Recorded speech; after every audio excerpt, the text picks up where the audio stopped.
So, last week we took a bit of a reprieve and talked about Jesus and the week of Passion. So we, like I said, we kind of interrupted what we had planned to do. So tonight we're going to be in the book of Ruth. So we have gone through Genesis, Exodus, Leviticus, Numbers, Deuteronomy, Joshua, Judges, and now we're at Ruth. So that's 8 that we can hopefully remember, when the sequence of them. So the book of Ruth is one of my favorites. And when I was studying it, and I mentioned to Greg, I said, you know what, this is like a Hallmark movie. Totally is. It starts out kind of, sometimes those Hallmark movies, they start out in tragedy, and then so they have to get away, and then they find the one, and in our family is the funny thing is who can say it first, they're going to get married, and it's just says they all end the same. Exactly, they do. They all end the same, but it's still, I don't know, it's refreshing, and all women love a good love story. And so that's basically what Ruth is about. And when you look in your book on page 65 about Ruth, the book of Ruth, well, let's go. So on page 67, the icon is the Kinsman Redeemer. And that's what Jesus is. He is our Kinsman Redeemer. And in the book of Ruth, it takes place. I understand now why they put it where they did, because this occurrence was during the time of the judges. And so that's why this is sort of like a little excerpt from Judges mentioned. And so we'll get started with so what takes place, the very first thing in the very first chapter, and there's only 4 chapters to this. And so I was telling Greg about it, and he said, I said, well, that's all it's about. It's about the romance. He's like, oh. So, yeah. He's like, is that all, you got to, don't just dwell on that, Liz. I was like, well, that's it. It's about romance, it's about restoration. So when the book starts, for those that may not know the whole story, is you have this family, and they're from the tribe of Judah, and they're from the town of Bethlehem. And something I found out I did not know, that a lot of times in the Bible, we will identify Bethlehem, it'll say Bethlehem, Judea. And the reason why is because there is also a Bethlehem in Zebulun, in that area. Yeah. So they will identify it those 2 different ways. Just like, I've been here since 1966, and I didn't know there was a Rocky Mount, Virginia. But there is, and of course, we have that a lot with, I just found out, I mean, my goodness, I just think the only Williamsburg is Williamsburg, Virginia. I didn't know there was a Williamsburg, New York. And that's predominantly the Hasidic Jews are there. So again, so there's several, but so they are from Bethlehem, Judea. They're from the tribe of Judah, and so what has happened is a famine took place, and most of the time that's one of God's judgments, is there will be a famine. Well, the family, the husband is Amalek, I believe I'm saying that correctly, and then his wife is Naomi, and they have 2 sons, Mahlon and Chilion, or Kilion. That's Kilion, yeah, because CH is pronounced like a K, Kilion. So they have 2 sons, and they are, Amalek is a very wealthy man. He is in a place of a position of wealth, But this famine hits, and so they're trying to find some kind of a place, an oasis or somewhere to get away so that they, can provide for themselves. And they decide to go down to the valley of Moab. And I learned that Moab is in the Jordan, in the country of Jordan that we have now. And it's near where it's known for having beautiful and wonderful water supply. And you need water. You have to have water. You can go, 4 or 5 days without food, or a week, or whatever. But you can only go a couple of days without water. You have to have water.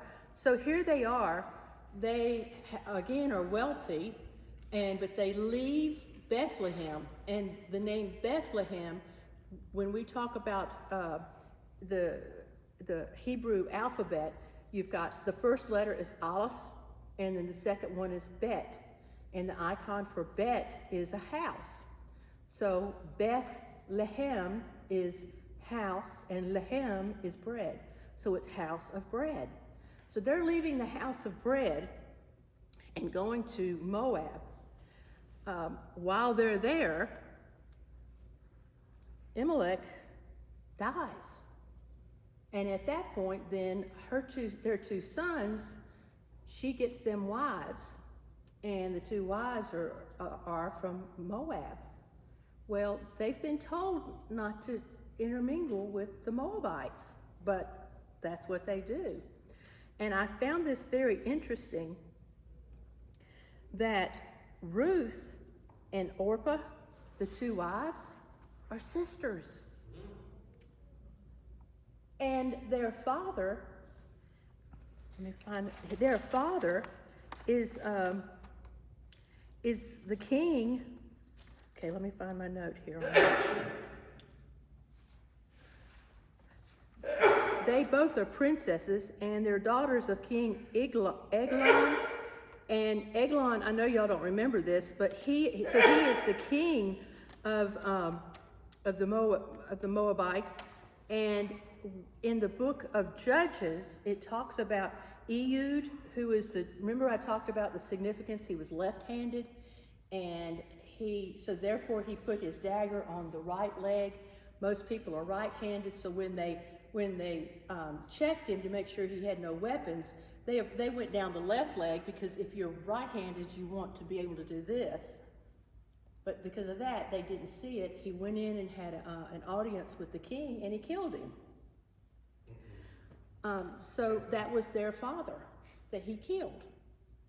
So, connect the dots. Isn't it amazing when you start piecing it together and connecting it? It's like, again, folks, it's like a soap opera too. It's amazing how much of this.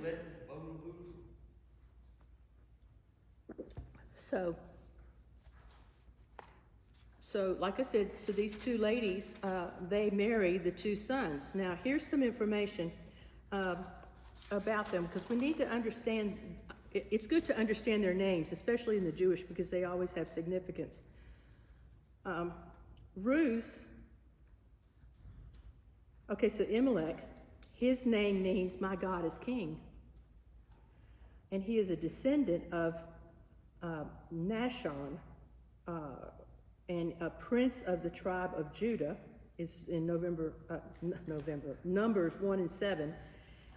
He leaves his homeland, again, of Judah, Bethlehem, for the house of bread. And it mentions, when it says a certain man in English, in the Hebrew, it's the word ish, which means he's in a position of leadership, of authority, social status. So anyway, so again, as I was saying, he's a wealthy man. Naomi, her name means pleasant, gracious, sweet, agreeable, delightful, and unsurpassed in beauty. Their son, Mahlon, his name means sickly, or ill. Or another form is worn out, or afflicted, or wounded. And he is who Ruth marries. So I'm assuming because he's mentioned first that he's the firstborn. It says here, their union is a symbol of the law. This is unable to save us. So here you have, so here's the point. So Ruth marries him. They're together for 10 years. And the symbol of it is she's looking for her kinsman redeemer. And she thinks that this man is going to provide for her. And he's sickly. The thought is that both sons from birth were sickly. They had issues. And so she marries him, and he is symbolic of the law. Because, you know, the law is a prelude of Jesus. Jesus with his grace, and he fulfilled the law, but it did not help her. It did not give her support. So she's married to him, and then Kilion, his name means wasting away, destruction, consumption. And consumption, I think that's an old term for some, if you've got something with your lungs, isn't it? Consumption, got the consumption. Yes, so he must have, I'm wondering if he had some kind of lung, not strong lungs. And the other name for it is to come to an end. Now, can you imagine every time, do you realize every time they mentioned his name, they're speaking a curse on him? Isn't that something? That is so sad. On both of them. So Orpah, her name means fawn, or the back of the neck. Proper name sounds like Hebrew for rebellious, again, stiff-necked. And it says here the Talmud identifies her as the mother of Goliath and other Philistine giants. So the Talmud, which is the Hebrew book that they study. And I'm going to mention that some more about that. And let me just preface and say, I'm not real sure about that. And the reason why, maybe I can't do math real good, but from what they said is this takes place early in Judges. Judges is 400 and some years long. Now, how is she going to then live for 400 years to have Goliath that will fight David? Like I said, I don't exactly understand that, but it's a thought. It's something to think about. And then Ruth, her name is friend, companion, vision, or beauty. She's also known as a shepherdess. Her name means shepherdess, beautiful, delightful, pleasing. Also sounds like Hebrew words for refreshing. And it mentions here that Ruth's name occurs 12 times in this book. However, the word Ruth, or a variant form, is mentioned 187 times in the Old Testament. Various, like I said, like the root part of it. And like I said, they are two princesses. And so they, like I said, they marry. Well, what happens is, all of a sudden, especially when the two husbands, when they die, they're destitute. They have no money. They have no way at all to survive. And especially back then, for women, it was next to impossible to survive. And so Miriam decides, she says, you know what? She found out that the famine had ended. And there was now provision in Bethlehem. So she says to the girls, she says, I'm going to go home. I'm going to go back to my people. I don't have anything. I can't offer you anything. There is a law of levirate marriage. And that is, what that means is, if your husband dies before you can have a child, then if there's a brother, then he is to marry you so that his brother, your husband, can provide a lineage. So that means that doesn't even mean that the one that marries the second one that marries it, it's not going to do anything for him. But there was this policy. So let me, if I read it, it might make more sense. The next closest relatives marries a widow to produce a child, an heir for the deceased husband, so that their inheritance will not be lost. So she says to them, look, I am old. I don't have a husband. There is no way I can provide you a husband, have a child and provide you a husband. So I'm going to release you and let you go back to your people.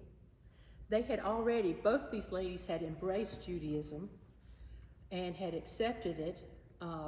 And so Orpah, she leaves, she does leave. And she kisses Naomi, and leaves. So she turns her neck, she turns around, and she goes back home. But Ruth pleads with her, please let me go with you. When Greg and I got married, I've always loved this song, and it's an old song, and especially we got married in the 70s, and so it was ancient then, but I love it. And it's that one, wherever thou goest, I will go. And it comes from this, where Ruth was saying, your God will be my God, your people will be my people. So Miriam lets her come along with her. Now Miriam says, don't even call me, I don't know why I want to say Miriam. Naomi says, don't even call me Naomi anymore. I'm bitter, I'm hopeless, I've lost everything. Just call me Mara, which means bitterness. And so here, this young woman, they say at the time, I read two different ages. One said she was 22, and then another one said she was 40. I kind of want to lean towards that 40. But still, here she is saying, I want to take care of you, I want to be with you. And so she goes to another land that she knows, all she knows about it is what they've talked about. And she says, I'm going to go with you to your homeland. And so they get there. And the first thing, what happens is when they arrive there, they still have no food. So what does Ruth do? They have this thing where, and it's from I believe it's from Numbers, or anyway, within the Pentateuch, where there's instruction given that when you have a field, every corner you leave for the widows and the poor folk. You don't harvest there. You leave that for them to glean and to get that. And when you see especially the Hasidic Jews, the men, and they have the little curls, you've seen them like that? That's their symbolism on their body of sparing corners. So they had the long hair on that because they don't touch it. So she said, listen, let me go. At the time, it's the barley harvest. Now, the barley harvest is the first harvest right there at Passover. So this is kind of cool that we're talking about this now, because we've just had Passover. And then when you've got Passover, and then 2 days later is first fruits. Jesus fulfilled that, first fruits. And the first fruits is connected with the barley harvest. And just by the way, the book of Ruth is read publicly in the synagogues at the first fruits, and it's also read during Shavuot or Pentecost, because that's dealing with the wheat harvest. And here you have this lady. Now, I don't know anything about her, but here she is volunteering to go into the heat of the day to harvest what she can of the barley. And so Mara sends her out, and she says, I don't know where I'm going to go or anything. And so she says, okay, where am I going to go? So she happens on a field, and that field turns out that the man that owns it, his name is Boaz. Now see, that's God. That's a God wink. That he guided her steps. She was not looking. Again, all she knows is, I need to take care of this woman and myself, and we need food. And I am able-bodied, I can do it. And she goes and gets in that field, and she works and does what she needs to do. And Boaz has been in town, and he comes to the field to see what's all's going on. And he sees this woman, and he's like, wow, who's she? Who is she? And I want to think, I could be wrong, but again, with her being Moabite, she probably looks a little different. She may have on the pattern of her clothing may be different than in Bethlehem. And so he said, who is she? He's asking the guy leading what is it called? Overseer. The overseer, yes, thank you. The overseer. And he said, yes, said she's Naomi's daughter-in-law, and she's a Moabite, and she's come here. And it says this in the book, it says, she's only taken one break, and she's worked the whole time. So he's like, wow. And so she caught the eye of Boaz,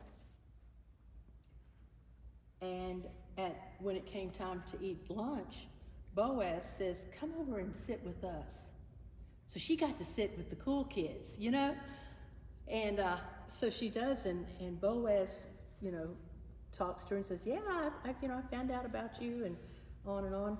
And she eats some of the kernels, they roasted them. And so she ate her portion, what she needed, but she saved some and put it away. And when I did that, I have to brag on Miss Diane, because it touched me. I'll never forget it. When Greg was in the hospital back in 23, the first hospital episode, on y'all's anniversary, you went to Ichiban, and she put a little bit of her food over to the side. And after they got through with that, she came up there and gave me, this is for you to eat. And it meant so much to me. So when I read that, I thought about Miss Diane doing that for me.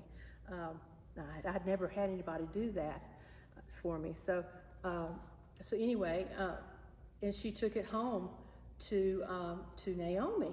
And so here we go again. This woman is doing all this, and we got to keep in mind, Naomi, again, she says, call me Mara. I'm sorry, but I'm sure she had an attitude. She is so frustrated. I mean, my goodness, she left Bethlehem with wealth and riches, and she's come back. She doesn't have a husband. Her 2 sons are dead, and she doesn't even, I don't know about the land and stuff, but again, I mean, she's in a bad way, so she has an attitude. So here this woman, Ruth, who is not Jewish, but has gone and worked in this field till, a long time, and comes back, and she even has food for Naomi. And so Naomi says, well, so what did you, which field did you go to? She said, oh, I went to Boaz, the one, his name is Boaz. And she's like, oh, he's kin. He's kin to us. He's a kinsman. So I feel like then I think a little perk or spark of encouragement came from Naomi with that. Boaz's name means strength. And I did not, I missed this, but apparently in 2 Chronicles, when it talks about Solomon's temple, the left pillar of Solomon's temple is named after Boaz. So yeah, and according to, again, the ages, so one thing said, one that I read said that she was between the ages of 22 and 28, and that Boaz was around 40 years old. And the other, though, says that she was more like, the other one said more like 40 years old, and Boaz was 80. And I really think that was, more probability. And I don't know, and here's something, again, this is something to chew on. When I was looking at Boaz, I had heard that it had something to do because his mother was Rahab the harlot, and so and I had said it here. I mentioned that they did not. Here he is. He's not. His mother was not a Jew, and that's very important because your lineage comes. You're Jewish by your mother, not by your father, and so my thought, and I had kind of heard it preached that they didn't want him to marry their daughters because, again, he was tainted. But then the other thing I found, and it was in the Talmud, I looked at the Jewish encyclopedia where there's all these rabbis have given reports and stuff like that. They connect Boaz to one of the judges called Ibzan. He's one of the same, per the Talmudist. He's the 9th minor judge who reigned for 7 years. And so they're saying Boaz and this guy are the same people. So I don't know, but again, it's just something to think about. The interesting thing, do you guys remember when we were talking about judges and some of the minor ones where the emphasis was on how many children they had? Some had 30 daughters. Well, apparently, this is one of the thoughts in the background, is Boaz was married, had 30 girls and 30 boys. Wow. And but this is what he did. And again, this doesn't add up to me, but I'm just, think about it. What he did was he did not marry them to other Jewish people. He married them to another race or another group, ethnic group. Anyway, and so that's what he did with the girls and with the sons. And as I said, this was all during the time. And what he failed to do is he did not invite the parents of Samson to these weddings. And at the time, they did not have Samson yet, because that's another story. Like with Elizabeth and with Sarah, she was barren, and then the Lord comes and tells her she's going to have a son, and he's to do the Nazirite vow, and so. But this is pre-Samson. So that what he did is he cursed them, and what the thought is again with the Talmud is in this wild. Anyway, what the thought is God killed all the kids, and the wife died. So that's why Boaz doesn't have a wife and doesn't mention any of the kids, and is called by the name Boaz instead of the other. And the reason why is because they said he reigned in Bethlehem, but remember me saying that there's 2 Bethlehems. There's Bethlehem, Judea, and there's Bethlehem, Zebulun. And so one of the thoughts is that maybe that. Anyway, is that interesting? It is. I mean, I know it's, when I was talking to Greg about it, he said, this is deep. Deep. But again, this is stuff that, when you start looking into the Word of God, you start seeing patterns, you start understanding this background. A lot of times I feel like I'm like Paul Harvey and the rest of the story. This is the background of it, because we just hear the face value of something.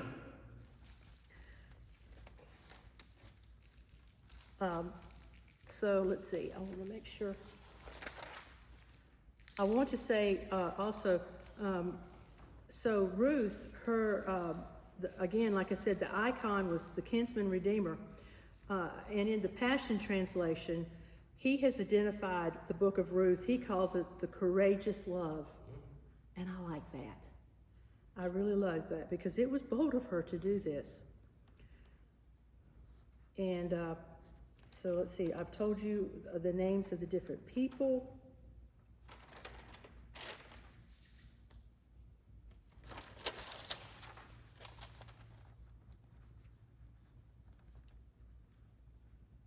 All right, I told you about the Levirate marriage. And here is a story. Here is a fact, and it goes into the faith movement. They use this a lot. So when she goes the first time into the field, and after she gathers the grain, she separates it, and when she gets through, she has got 30 pounds. She worked 30 pounds that she carried home. And then we know the story of then what happens is again, Boaz sees her there, and he tells his workers, he says, listen, don't bother her. Don't give her a hard time. Don't flirt with her. Don't bother her. And what I want you to do is start dropping handfuls on purpose. And that's a message. I know y'all have heard sermons about the handful on purpose. So here she started out one day, like I said, with 30 pounds, which again was good, but she starts increasing. And that's with us so many times when you start in ministry or you start in any kind of a job. What I've noticed is a lot of the younger generation, when they look for a job, they're expecting to go right into an executive position. They don't see the reason why they have to pay any price. They don't have to start at the bottom, go up, and but that's a good idea is to start at the bottom. And exactly, but there's dues that you have to pay. You have to work hard. You're not going to get paid as much. You're not going to get Friday afternoons off. Blah blah blah blah. But you're working and you're showing that you are faithful and you're loyal and all that. And so that's what she is doing. And then you start getting recognition, and then she gets a pay raise, and the pay raises, they start putting handfuls on purpose. And they let her come, and instead of her being in the corners, they let her come and with the hired ladies that Boaz has hired to be gleaning, then she gets to be with them too. And he keeps saying, you read it several times, he says, don't bother her. Leave her alone. No. And so which is good, because some would just leave that up to those in the field that are working and are the overseers, but no, he's there and he's watching. That's why it kind of bothers me, and I don't understand, like I said, for him to be like that, it doesn't make sense that he would purposely have all of his daughters and sons marry Canaanite people and all that. It just doesn't make sense to me. So, okay, so anyway, with that. And as we know, so like I said, she's working in the field. Well, it came time then where they had to take the barley and they separate it. What they would do is winnowing it. Is that what's winnowing? And what they would do is they would throw it up in the air, and the wind would catch the chaff and throw it out. Y'all, the Holy Spirit. Woo! The Holy Spirit. Wind and fire, right? And so the Holy Spirit, when you have the Holy Spirit, and it goes, when the stuff, the junk that you have, you want to get rid of it, the wind will take it away. And so he is, so Boaz is there, and he is doing the winnowing. And we learn, I believe it's in the 3rd chapter, Miss Naomi gives instruction to Miss Ruth. And that's what I've noticed too, is a lot of this younger generation, they don't want to hear what we have to say. And it almost reminds me of the 1960s. Remember, don't trust anybody over 30 and, you know, all of that stuff. But, you know, when I was growing up, I listened to my mom and dad. I asked them, because I didn't want to make the same mistake, or if there was an easier way to get through this, tell me. I don't want to have to reinvent the wheel. But I noticed so many of this generation, I want to do this myself. I want to experience this myself. Okay, so, but anyway, Miss Ruth listens to Naomi, and Naomi says, okay, listen, this is what you're going to do. Take a bath. I want you to take a bath. I want you to put on some perfume and dress really nice. And I want you, and make sure, approach Boaz after he has eaten and drank. And that is, you know, I know that's true, because sometimes if your husband, or even me, if I'm hungry, don't let me get a full stomach. And I'm more approachable that way. So what she does is she goes in there, and he has fallen asleep there, and so Naomi tells her to lay at his feet and take the covering off of his feet and lay at his feet. Now, this covering that he has is a prayer cloth, is a prayer shawl. And so anyway, so that's what she does. And you know, I know me, if my feet get cold, I wake up. So that's, you know, so that's what I think. They didn't say this in there, but I think that's what had happened. So she just lays there. She's just being quiet and humble. And he wakes up, he's startled, he sees her. And you know what she does? She asks him to marry her. Oh, God. Isn't that something? And so he agrees, but he says, but now listen, there is one ahead of me in the lineage, in the line of Kinsman Redeemer. And so I've got to go to him and see if he wants you. And if he does, I pray that everything goes well and that you'll have a wonderful life. But I have to check with him. So she says to him, so be it. However, just like Mary did with the angel, be it unto me. So she goes home. She goes back, and he tells her to stay there and sleep. And you know, that is just so funny, because my mother would not be happy for me to spend the night with somebody. And but she stays down at his feet, and it's all part of their culture to do that. So the next morning, Mr. Boaz is up and over bright and early to the city, and he goes to the gate. All their business is taken care of at the gate, and he's standing waiting for that other kinsman to show up. And he sees him. He says, "Listen, come over here. Let me talk to you." And then he gets 10 other men to be witnesses. Now here's that number 10 again. Do you remember? You remember when the two angels came to Abraham and said, "We're going to destroy." And Abraham talks and says, "Well, look, if you find 50, if you find 40, and he went all the way down to 10. The reason for the number 10 is because in Judaism, in order to have a prayer meeting, you have to have 10 men. Yep. And so the 10 men, and so that was like, again, witnesses. And so he got them, and he talked to them about it. He said, "Well, look, here's the deal.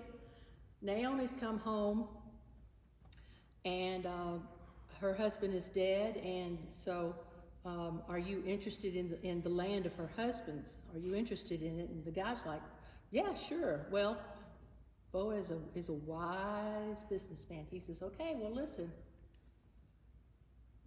there's a Moabite woman comes along and you're going to have to marry her. You're going to have to marry her, and she has no children, so then you've got to give her a child, and it'll be for her husband, her dead husband. And the guy says, paraphrase, no, I'm not interested then, because it's going to mess up my inheritance. Me. It's my inheritance. So I won't marry her. And so I want to think, Boaz would say, well, then I tell you what, I'll take her off your hands. I feel like he was kind of cool with it. And the interesting thing is then the guy takes his shoe off, and that's their way of saying that it's a deal. And I've noticed, especially, and I can't remember the name now, in Iraq, when we went into Iraq, what was that name? Was it Saddam Hussein? Saddam Hussein. And do you remember when the people were knocking down? They were glad to be liberated because he was so cruel. And they knocked down, and they would take their shoe off and hit it. Because so you've been there. Can you tell us a little bit about the shoe, or what the significance of it, or? I didn't know, because remember the president went over there and threw one of him during a news conference. Yeah. It's like you're disgusted with the person, I guess, or don't like what they're saying. You're against what they're saying. Yeah. That's a show of disrespect, or disrespect. But to take the shoe off. And the funny thing is I've noticed a lot of the Mediterranean. Because they show the heel of the feet. You're supposed to show the heel of the feet it's a show of disrespect and a show of retaliation. You show the heel of the foot. Yeah.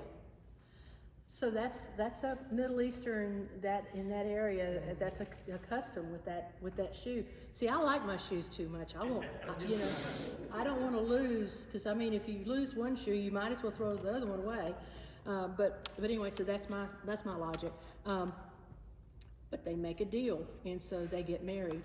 And the interesting thing is according to Jewish tradition, once they get married and they have their wedding night, she conceives and he dies.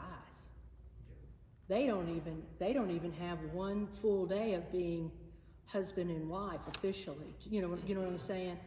And he dies. So that makes me think he had to be like 80. Why would a 40-year-old man, not unless, just die? But 80? Yeah, I can see that happening. So I did not realize that. I just figured they just set up house and they were happy and loved each other, and then he, died or whatever. I didn't realize, so she went through that whole pregnancy and everything, and he was already dead. But it was, for Naomi, it was a gift to her. She took care of that baby, and that baby's name was Obed, and he is in the lineage of David, King David. It was Obed. Let's see, let me see if I can find this.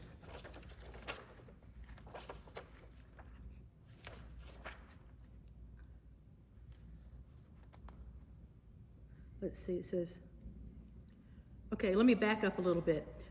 In the 4th chapter, it says, so after they had the discussion and the guy says, I don't want her, he says, then it says, then all the elders and all the people who were at the gate said, we are witnesses. And this is a blessing they spoke over it. May Yahweh make the woman who is coming into your house like Rachel and Leah. So they put her on the same pedestal or status of Rachel and Leah, of whom built the house of Israel. May you become famous in Bethlehem. May you become very prosperous. And may Yahweh give your children by this young woman.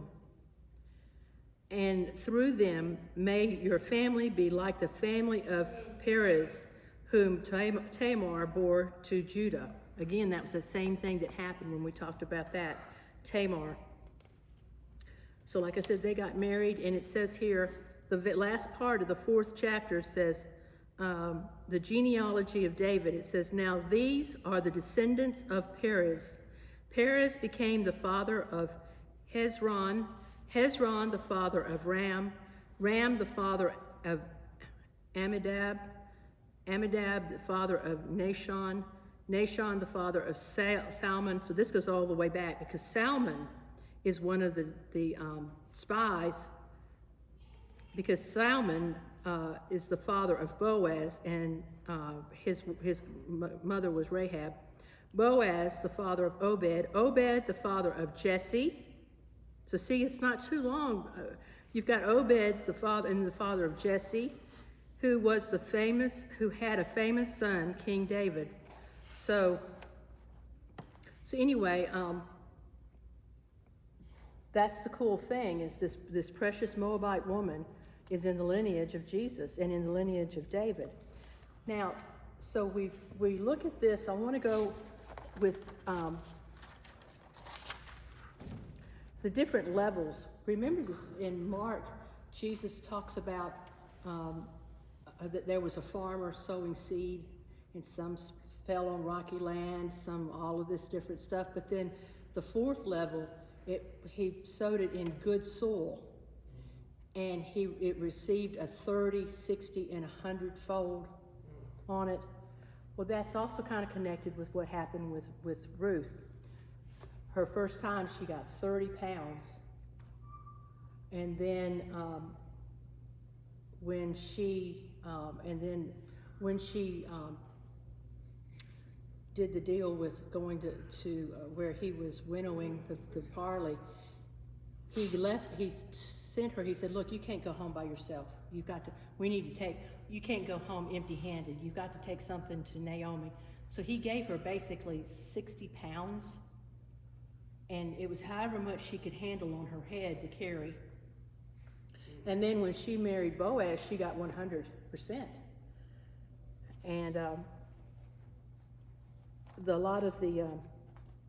so again, the faith message is, they use this. Luke 6:38, our giving is I liked this term. I thought this was really good. Our giving is no longer a debt we owe, because Jesus paid the debt, but a seed that we sow. And I know, we've all been around and heard sowing of the seed, sacrifice to give, and God will bless it.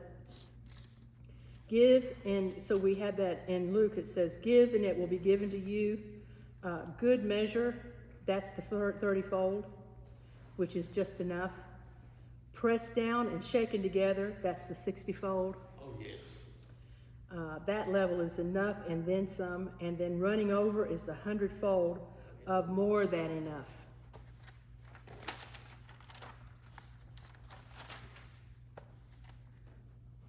So let me make sure I've said everything I know I need to say.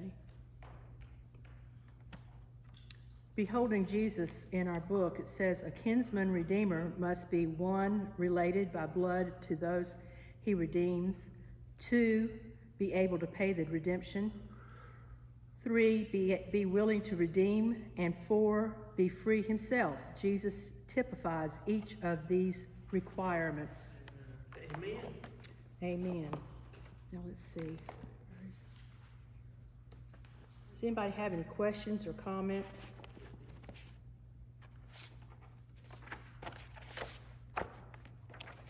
Okay. Well, I think we have covered it pretty good.